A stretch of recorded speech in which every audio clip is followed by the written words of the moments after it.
Syria plunges into chaos as violence spreads across the south. Widespread loathing, killings, and burning tearing through several southern regions.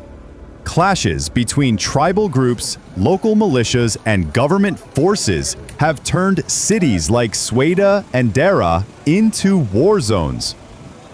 In response to the escalating violence, Syrian forces have been deployed in large numbers to regain control and suppress the uprising.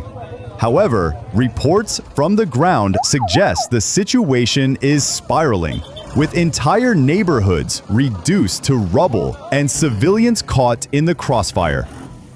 The latest wave of unrest, fueled by deep-rooted tensions and external strikes, marks one of the deadliest periods in the country since the fall of President Bashar al-Assad.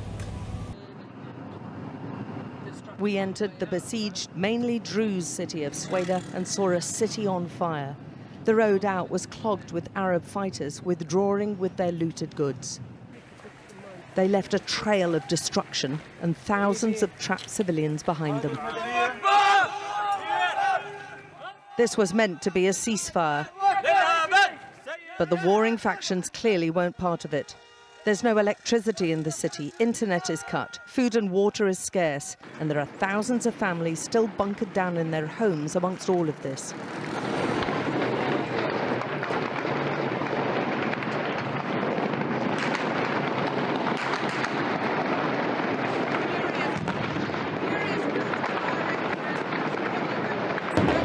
Furious amount of firing and some heavy weaponry coming in now. You can see lots of smoke down there, look, and people running all over the bit. They're firing across the street.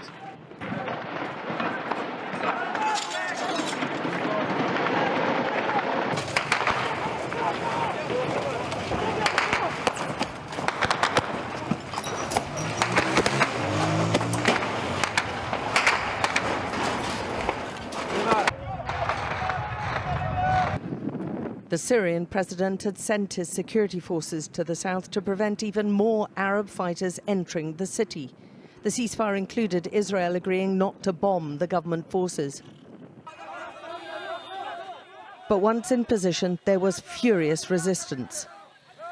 And the new government's men seemed powerless against the armed groups.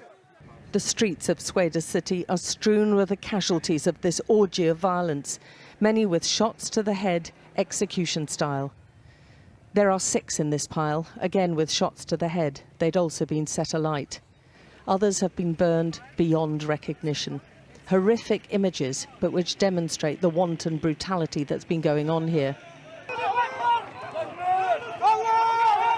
It's hard to say who's carrying out these killings, but the fury is real, and the desire for revenge is fueled by images online.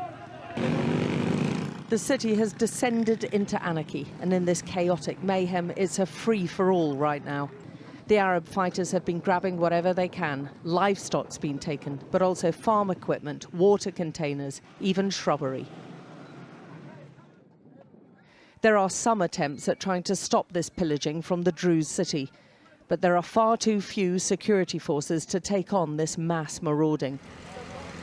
We saw just a handful of looters made to unload their stash of stolen goods, tipped out and left on the side of the road. There is going to be little to return to in parts of the city once the fighting stops. The Interior Ministry blames both sides, including the Druze faction led by Hikmat al-Hajri.